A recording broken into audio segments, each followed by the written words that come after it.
secondary schools that were built during that time. I think the fault lines of Obote 1 was the failure to transform a neo-colonial state into a truly independent state in which there could be governance. Now, at the time, there was the whole one-party states, and I think that the fault lines of Obote had this, instead of considering how do you actually build a consensus as a country, and he had made strides. It was very challenging. But the second thing, I think it was how he allowed the military to be central. That's my view. The rise of Idi Amin really can be blamed on Obote because he kept him even when Idi Amin had been known to have done certain criminal things. He kept him. So I think his failure to manage the military, it is Obote who brought the military center into the political affairs of the country. As for Idi Amin, the story is out there. Yeah, it's a let's not even discuss. Crazy one. However, the interesting thing about the Idi Amin era, for example, he had the Minister of Education during the Idi Amin. I remember this because I was in secondary school. Barnabas Kiria was actually possibly one of the best ministers education has ever had. Even then, so Idi Amin had some people on his team who actually did some good work. As for Idi Amin, he was a warrior. He was he was really. Let's not even describe him. Okay. Lots of people who died. No, let's fast forward because these are the people who had the longest period. Obote 2 was impossible. Why? Because you had a war raging in the center. People keep evaluating Obote 2, and sadly, I mean, people who know him, he had taken to a lot of alcohol. I'm told Obote would be drunk 11 o'clock, in the morning, and his team of managers, and of course there was a war going on. But again, the center stage for the management of political affairs was the military. You remember Oito Joke, you have read about these things. Fast forward to Museveni, the situation hasn't changed. The military is still center stage. And I think let's think through that. The military is still center stage. Yoweri Museveni still presents himself as a military general. When there are difficulties, have you noticed, he puts on military fatigues. And now he is even being much more blatant about it. He's bringing military generals into cabinet. The first one was General Tafira, I think, who stayed much longer. But now colleagues have joined him. You have a major in charge of education. You have a retired major in charge of education. You now have a serving general in charge of the so the idea that you have actually had the military, and what my friends were saying, the expenditure in defense continues to go up and up and up. So the military, let's be honest, it's a huge factor. It's actually critical. The problem is we were lied to. We thought we have a civilian government, but actually we have a military government, and that's, I think, what we need to know. And I think your idea is interesting. What you are saying is, let's stop telling lies to the country that elections happen from Museveni. No, he has said, I didn't come through elections, and a mere paper will not take me away. So I think what you are saying is actually a very good point. If he says, I am ruling for life, then Ugandans know we don't have. But actually, for me, I would say to him, and he knows I have said this over and over again, after you've served for 27 years, it will be 30 years come 2016. Honestly, you've done what you could have done. You're only a human being. You succeeded in some things. You failed in other things. It's honorable for you to be able to move on so that you have fresh leadership. Otherwise, frankly, I don't want us to fight again. We don't have to fight again. So you asked for the assessment. Which you've done very well. I would say to you that one of the challenges in the management of our political affairs is the military has been central, and consequently discussion, dialogue. Political parties have never been allowed to have a conversation. Even NRM, by the way, as it is, is really not a function of political party. It's very limited, in terms of talking there. Now, let me first ask Muganda Wangono, Engineer Katumba.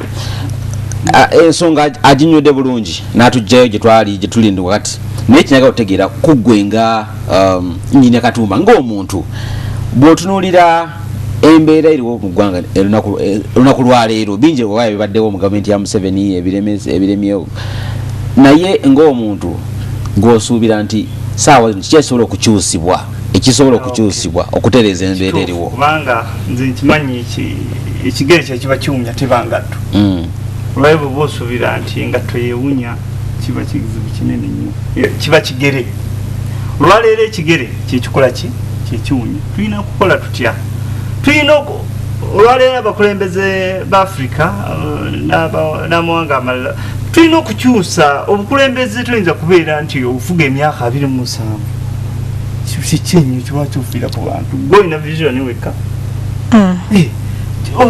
kyusa otunula kati nga America bavaako ng'entebe ekyamuwoomera agamba nti njitadde wali gwosuubira nti bw'ova ku ntebe oyinayirizi bw'ova mu ntebe ofa obukulembeze bwetaaga okubaako ekisanja kiteeka okubaako ekkomo ekyokubiri gwondi olwaleero ekizibu kye tulina mu ggwanga nti olwaleero buli kintu kyonna kyonna ekigenda okukolebwa kiyitibwa ku muntu omu ne bwoba onoofuna amazzi ewuwo era mwami Museveni bamala mutegeeza batta sisitimu zonna kubanga nalaye President Museveni ng'agenda okugulawo paaka n'agenda okugulawo obutale n'agenda okugulawo amazzi President Museveni ajja kwekutula akola bingi baminisita weebali bonna yabatta bonna yabatta yabaziikira mu ttaka nze nsuubira tulina okuzzaawo sitimu nga bwe zaali era olwala ekyaleeta ebizibu bamuwa amagezi n'atunda ku paati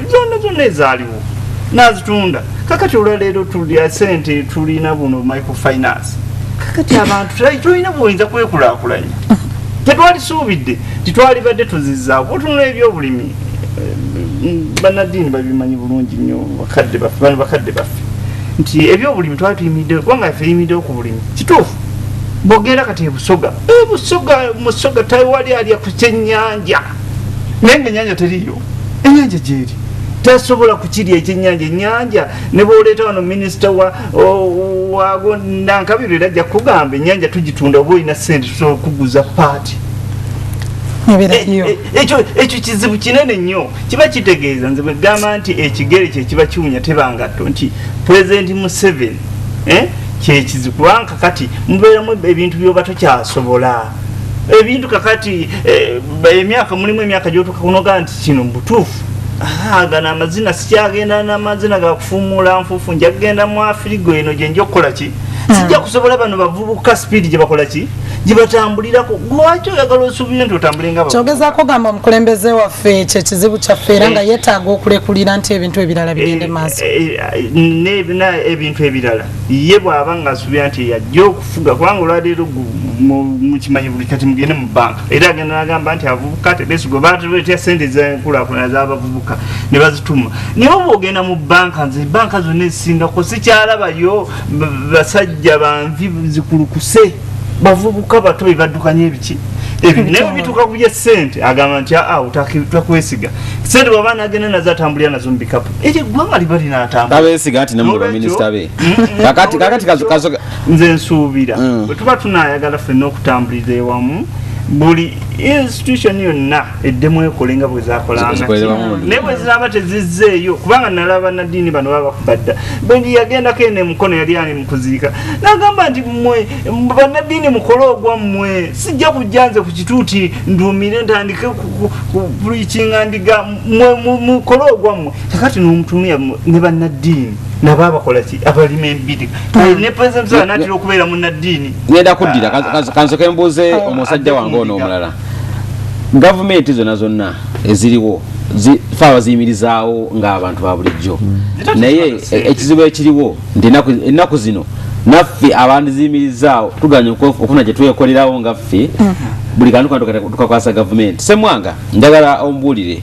olwaleero ekizibu ky'Abannayuganda kiki kusuubira nnyo mu gavumenti oba gavumenti yebavuddemu ekisookera ddala Bannayuganda essuubi lyabagwamu eri gavumenti kyetulina osookera ddala okukola nga ffenna Bannayuganda wamu n'omukulembeze waffe w'eggwanga kwe kuddayo ku mmoto y'eggwanga mmoto y'eggwanga etugamba ku lwa Katonda n'ensi yange naye mukulu Museveni yagikyusa n'agamba ku lwa Katonda famire yange n'emikwano gyange ne bakodomi bange bw'otunuulira ebintu byonna abakulu abatufuga eggwanga lino mukulu Museveni abatambuliza mu kabondo bwe bati baŋŋanda oli mukodomi we biki so sente z'omuguwa omusolo zononekera mu bintu bingi nnyo kati waliwo ministries zolabanga zo ziri useless eri eggwanga ngeriwa kati nga ministry ya Kampala egasa ki ddala eggwanga twandiyetaze naddala minisita asasulwa omusaala gwaki nebawo ministry y'eruweero bw'otuuka eruweero nze nzaalibwa luweero